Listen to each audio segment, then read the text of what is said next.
Starting from the center of Earth having radius r, variation of g, acceleration due to gravity, is shown by. We know that the variation of acceleration due to gravity with respect to the distance from the center.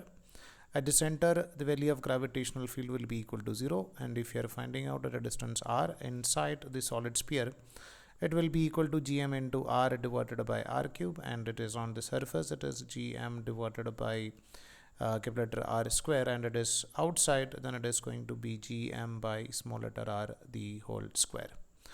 So we can say that inside it is directly proportional to r. So if you are just drawing a graph, then from center it is equal to 0, from center to surface it is directly proportional to r, so it will be a straight line, and at infinity it is going to be equal to 0 because it is inversely proportional to r square. So the second option will be the answer for it.